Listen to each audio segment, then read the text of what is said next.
Let's check in with the doc and look at things with a wider lens. Pastor Richards on OMG. We're going to just keep that secret, guys. Where's the live? I am. You see why I can't have. I am not. Let's just keep it this way, you know, so we can keep these things between us. All right, Dr. Richards, Pastor, we're waiting on your call. All right, here we go. Hello, good morning. Hey, good morning, Daniel. Good morning, good morning. And we have he calling himself a yes, but a family member who's returned with us in studios, Mario. Right. Yeah, I listened this morning, so I know that he's on. Good morning, Mario. There you go. Good morning, Doc. Nice to hear from you, buddy. Yeah. How's Jody? Jody is great. Well, she's missing me. Who wouldn't? Who wouldn't? Wow. You know, I'm lovable like that, but Oh, come on. you know, no, she is very well, and she wanted to say hi to all of you.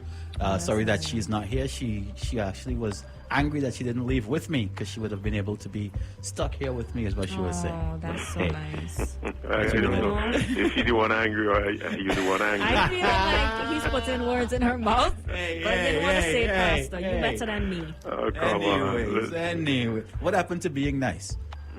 He's very nice. Pastor is very, very, very nice. Oh, thank you. He is.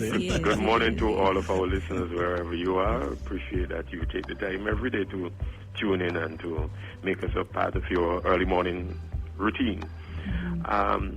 I want to comment on something here, going from a different perspective. I was thinking over the weekend. In fact, if you listened online, as our services are going online now, many churches are doing this to ensure that there's safe distancing. They're carrying their services online. So if you listen to the Kingston Baptist Church KBC service online yesterday, you would have heard certain references to matters related to COVID and how it is being handled by different governments, etc., etc. All of that is part, given a spiritual perspective. Dr. Gonsalves, our own Prime Minister, I think a few weeks ago, but he has continued with his prevailing theme that the effects of the current pandemic, that the effects basically multifaceted. In fact, what he said and has continued to say is that there are four interrelated, intersecting dimensions. And as I continue to listen to not just him, but to many, many commentators, we are all commenting on these four intersecting dimensions. Let me say what they are first of all. Dr. Gonsalves said that they are the dimensions of health, dimensions of economics, the dimension of the social dimension, and a matter relating to security. And depending on our bias, when I say bias, truth be told, we all have a bias. I do have a bias. I've said this all along. Mario, you have heard me say it over and over again. I make no apologies for the fact that I do have a bias. I do my radio commentary with a biblical bias. I believe in the Bible. I believe in God. It is the axis of my life, and therefore, naturally, I am going to have a slant in my commentary that favors that particular bias. Mm-hmm. I don't mind admitting it. I could admit my bias. It drives me. It drives what I say. It shapes what I do. It colors my world perspective and my world view. I have a bias. All commentators have bias. Some might pretend that they don't, but it is impossible for anyone to not be biased, whether consciously or unconsciously.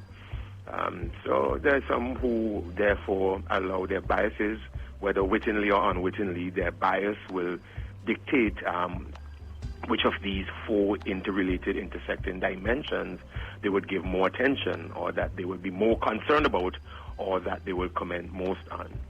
Some I am hearing push the health aspect more than anything else. They comment on the state of health here in St. Vincent, the mediated measures taken by the Ministry of Health, whether they are appropriate or inappropriate. Every time they comment on a program, it's a matter either to commend or to criticize the health measures being taken, put a lot of statistics out there as to how many are infected, how many are dying, not necessarily pulling from St. Vincent or pulling from our region, but more than anything else, putting a world perspective, pulling from other countries that are really hard hit by this. So they have a health bias. I've seen and listened to others who have an economic bias, spinning off how this is going to affect the economy.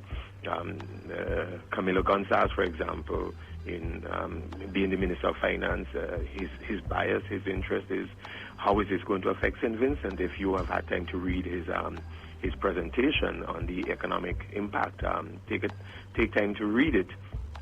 Others have, Dr. Gonzalez himself put out a package out there that seems, how do I say this? Although it had a dual prong of dealing with health matters, but also a great portion of it was a stimulus package, and he got licks for that because he really should not be saying anything or focusing that much on anything of economic related to economics and managing the economics of this. He should really be focusing on the health, I've heard some say. So the economic arguments are being spun. Let me cut the chase and say something here. Within his 4 interrelated, intersecting dimensions, something that, from my bias and my perspective, that is absent, or perhaps not absent, but maybe subsumed within his social dimension, is the matter of spiritual connection, of faith in God. I actually think that is important enough a matter in this COVID pandemic, not to be subsumed under the social dimension. Because when I hear social, I am thinking a reference to how COVID is affecting relationships, interaction. Families are basically stuck at home, or how it is affecting school, or how it is affecting and restructuring gatherings and all of that. So, but it does not jump out at you within that social dimension the importance of the matter of faith in God. Now, hear me and hear me well. I think that in a national calamity or pandemic or whatever faces us, depending on how you see it, that faith in God is an important dimension. When this thing got started, and some of you may have seen it, I put out a poster. In fact, I said to Otto is is our tech guy, very, very gifted in media and tech production and all of that. I said to Otto, do something for me real quick. Do up a poster, get me a flag, and put on it, our faith will see us through. And I was happy to see many, many people, hundreds of people, I think, yes, hundreds, flying that on their different social platforms. Whatever the future brings, our faith will see us through. To Vincentians everywhere who sing this national anthem and treasure this national anthem, faith is an important dimension to our lives. If faith is not such an important dimension to our lives, it needs to be taken from the national anthem, or the national anthem needs to change. In fact, I have once advocated changing the national anthem. A lot of people thought I had gone loco and crazy when I said, time for our national anthem to be done in Calypso. Okay, so that didn't go down very well. But seriously, all jokes aside, seriously, is the national anthem a sham? Seriously, is the national anthem a sham? Are we singing something that we really don't believe? Because the refrain of that national anthem, time and time again, we sing the three verses, and then every time we come back, 3 times, more than anything else in the national anthem, it is repeated. Whatever the future brings, our faith will see us through. In fact, the entire refrain is located in biblical teachings of faith and of peace and of blessing. Whatever the future brings, our faith will see us through. May peace reign from shore to shore, which is a fundamental biblical concept of peace. And God bless and see us through. I'm wondering how appropriate this national anthem is to our Vincentians, if really we are a people of faith, and we have to begin to determine that. If there is no place for faith in the milieu and the lives of Vincentian people, change the national anthem. Don't sing a song that does not apply. Whatever the future brings, our faith will see us through. A faith that you don't believe in, a faith that you don't care about. How many Vincentians really care about faith, and what part does faith play in this crisis? Faith is not even a dimension that is highlighted in the four-pronged dimensions of health, economic, social, and security. I'm not bashing any of them, but I'm saying if faith is so principal to us that it ought to be prominent during this crisis, where is faith? Are we singing a fake? Whatever the future brings. Well, the future is bringing COVID, it seems like, and the future is bringing some economic issues upon us, and the future is bringing some uncertainty. Whatever the future brings, our faith will see us through. Well, really? Do Vincentian people have faith? And how important and how relevant is faith at this particular time? In fact, this COVID-19 pandemic provokes certain questions about our faith and the validity of our faith, and questions the essence and whether or not we have something that is foundational and substantive that we can call faith. And what use is faith to us now anyway? Is there really a God? I mean, really, is there really a God? Answer that. I am not qualified to answer that one. No, I mean, it's a rhetorical question. It's a rhetorical question. Mario, Daniel, no, she says to Bing, he does a little presentation. You come and you give us your message, and it's something that we walk away with and we ponder on it. Yeah, but really, no, but Daniel, we sing it, but is it a meaningless song? Whatever the future brings, our faith will see us through. But is this a faith that we are appealing to? And what really is that faith? Are we singing something that we really don't know about? What is that faith? I know I've got faith that, following social distancing and keeping my hands clean and stuff is going to keep me protected. And Jukoma said, it is not God that is helping us. It is not God that is doing this. It is not God that is flattening the curve. He said, it is you. So that totally moves God out of the equation. At least we can appreciate his honesty. We can appreciate his honesty that he sidelines God. We can appreciate his honesty that he says God has nothing to do with this. We can appreciate his honesty that he says, listen, we don't need God in this. We can appreciate that. At least that man comes out and he says, hey, I don't believe it is God. I'm putting my words there. He says, it is your actions that's flattening the curve. So where is God in all of this? Is there really a God? We have to ask ourselves. We have to stop singing a fake national anthem if it doesn't apply, if our people don't believe that there is a God. And if faith is not really foundational, and if faith is not that thing that is appealed to whenever we are in crisis, then stop singing it. Why? And then the other related thing is, why, if there is a God, why is he allowing this to happen? Is he not aware of the suffering? Is he not aware of, some of you may know of people who have died overseas. We don't have anyone that we know of that died here of the thing.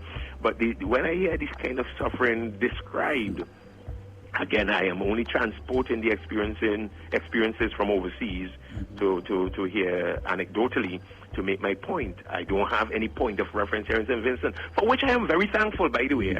So if I want to reach for examples of suffering and examples of pain and all of that, I have to reach externally to get this. I'm not mocking these experiences. I'm just saying I don't have any readily available anecdotes here in St. Vincent that I can draw on and say, this is how we are suffering physically from the COVID here. But people are suffering elsewhere and are dying elsewhere, suffocating elsewhere. Why is God allowing this to happen if he has all of these powers, and people are praying to him, and people are praying for their loved ones, and people are praying for their family, only to watch them die? Only to watch them die. Where is God? It's either that he doesn't care, or he's not that powerful as, people crack him up to be. And these are the things that people who are going through crisis are asking. When you go through crisis, you actually question your faith. But Job did, didn't he? He questioned his faith. The presence of a crisis and the presence of pain and the presence of suffering does not deny the reality of God.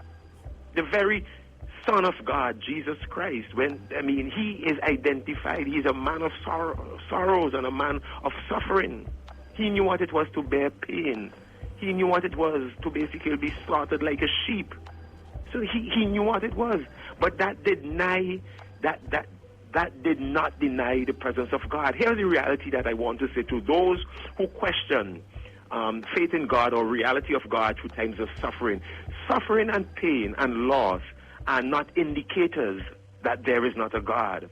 In fact, they are very well indicators. Listen to Jesus Christ on the cross when he was in the throes of suffering and pain. He cried out, my God, Eloi, Eloi, lama sabachthani. My God, why have you forsaken me? There is that juxtaposition and there is that interplay between the reality and presence of God, the fact that he allows the suffering for particular purposes.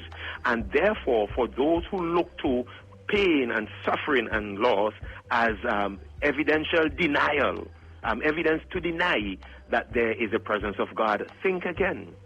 God allows the suffering. I'm not necessarily saying here that he's causing it. I'm not necessarily saying that he does not have the capacity and the power to stop it. I am saying that in a sinful and broken world, there are things that happen and God chooses to intervene. I don't know his mind. I can't question his mind. I can't go up to heaven. Who shall ascend into heaven and question the thoughts of God? He says, my ways are above your ways. My thoughts are above your thoughts. So this, for me, is a matter of faith. Whether or not I know more than God, whether or not I'm a better thinker than God, whether or not I can come up like Cuomo and others, I can come up with better measures other than God, whether or not I believe that God can have a hand that moves or a hand that is still, it all comes down to whether or not I trust God or I trust myself. It comes down to whether I think I can sideline God from this equation because I got this or I don't have it. It comes down to whether or not I believe that I am smarter than God, I can outthink God, that I can out-rationalize God. It comes down to all of these things, whether or not I believe in myself and I believe in my God. That is the substance of faith. And the substance of faith, therefore, is that thing that believes in God even when it doesn't make sense. The substance of faith is that thing that believes in God when it all falls apart. The substance of faith is that which Job, which we call the man of faith, says, even if it kills me, I will still trust in him. Now, faith that we sing about in our national anthem, our faith will see us through. Either we stop singing it or that we believe that it is there and we have value in it. Faith actually has value. Faith has social value. Faith has psychological value. I was reading a paper that is presented by Reverend Adolph Davis, and in that paper on the matter of faith and faith, he actually says this, that it is not a minimalist, reductionist view, theology of faith to say that faith has social and psychological value. Faith does have social and psychological value, so that when the world falls apart, you still have this faith that God is still in control. It is that axial thing in your life that even when the earth is shaken, even when people die, even when there is phenomenal loss, you still believe that there is this God. And that is the difference between those who have faith and those who do not have faith. Those who have faith can handle this loss, can handle death, can handle pain, can handle crisis, not necessarily denying that it won't come upon you. But should it come upon you, you still believe that through this crisis, God's got you. Was that not the attitude of Job?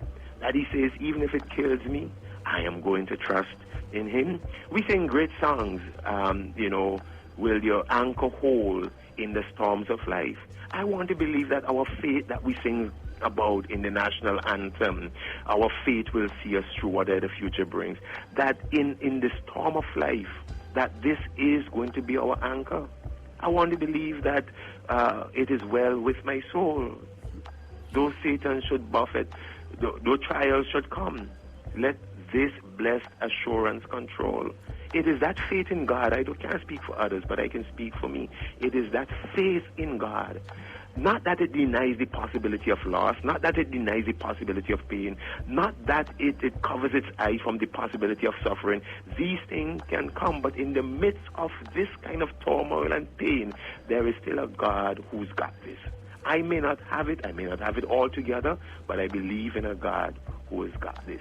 And though all hell may very well break loose all around you, there is place for faith in God. There's value to that, Mario. There's value to that, Daniel, which is why I pray, which is why I speak to him, which is why he comforts and consoles me, which is why when I don't have answers, I still believe that he is there working it all out. I will not for anything in this world trade my faith in God. Whatever the future brings, my faith will see me through. Right? Doc, you made an interesting point. You said you've got to look outward for tales of suffering, and you were speaking about faith. What about those that believe that such instances of suffering that have bypassed us, is because of their faith or the faith of the island, and because of that, walk around as though they've got a suit of armor around them, as though the rules don't apply? There are two dimensions to what you just asked right there, and very, very valid point, because we don't want to... People are afraid to say, God is covering us because they think that might indicate, well, God has an issue with the people elsewhere. It is okay for me to say that God favors us. It is okay for me to give thanks for what obtains here in St. Vincent. So that is a reality. I wake up every morning to the reality with respect to what we know of cases here in St. Vincent. Notice I said what we know. We have, 12 or something like that, in the vicinity of 12 cases. What we know is that all of the cases are imported unless somebody can substantively and put the evidence in front of me that says, okay, we have had community spread. Here's what I know. I wake up to months. I mean, this has been going on for day after day, week after week. Now it's gone into months, into the second month, that this is our reality here in St. Vincent. Now, what do I do, Mario? Do I deny that, or do I say, thank you, God, for this? It is something, whenever things walk your way or fall your way, or there is good that is coming your way, and there's not calamity falling in your life, you can thank God. That is not to say that you are dissing him or you are dissing others on whom calamity is falling, or you're coming up with some kind of theory that they are wicked and God-forsaken people, and that's why calamity is coming on them. That's not that kind of binary argument has no place. That if you thank God for the goodness you have, you're basically saying others who don't have that kind of goodness, that they are cursed. That's a binary argument that has no place. Secondly, your other argument, it is not also a false sense of security, therefore, that we are invincible. This is the country that God loves. Of all the countries in the world, we can do anything and nothing is going to happen to us. That borders on stupidity.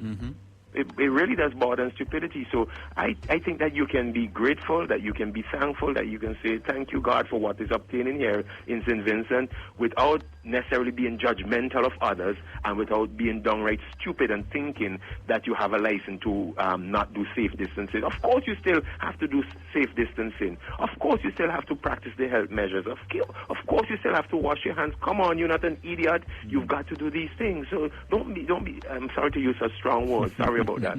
But no. You got passionate about it. That's all right. Yeah, but what I'm saying, Mario, it is okay to say thanks to God that things are the way they are here in St. Vincent, without being judgmental of others where, things are not, as they are here, or without being stupid and saying that you're going to throw caution to the wind. I'm not saying throw caution to the wind at all. My foundational argument this morning is basically this. Our national anthem says, whatever the future brings, our faith will see us through. And I just wanted to posit whether or not that national anthem is appropriate in terms of, do our people really have a faith in God? And in this dimension and milieu, I don't hear enough of an appeal, whether it is from... Look, for example, I made a comment yesterday. I heard it said that when this thing is all over, all the partying that's going to go down. And in my sermon yesterday, I'll be honest, I made reference to it. I said that's not a responsible attitude. That's not a responsible attitude to a people who are saying our faith will see us through. The very first response when this is all behind us, or when we get to a relatively safe place, the very first response ought to be, let us go and thank God because our faith has seen us through. And I'm hearing here and there people saying, boy, they're clamping down now, you mean? We can't party now, we can't have carnival now, we can't this now. Boy, wait until we get to the point where we could do this. When this is behind us, we going to have a blast. And I'm like, okay, if that's who you are, that's who you are. But don't sing that national anthem, because the national anthem has really no meaning for you. It is a farce. It is a lie. You don't have faith. Okay? And that's all I wanted to say. Are we a people of faith? Or are we not a people of faith? And if we are a people of faith, where is faith in this particular matter? Because I hear more discussion on the health and on the economics and on the social aspects of it in terms of school and what it's doing in terms of relationships in the society. And even I'm hearing security as we talk about what's happening in Union Island between, Keith Mitchell and Prime Minister Gonsalves. Yeah, you hear all of these things, but I don't hear as much talk, conversation, and narrative as to the important and foundational nature of faith in this crisis matter. And that's an affront. If faith is not important enough to be talked about in such a crisis as we are facing now, then faith has no worth, and we should stop singing about it. Period. Pastor, we got to wrap it up, okay?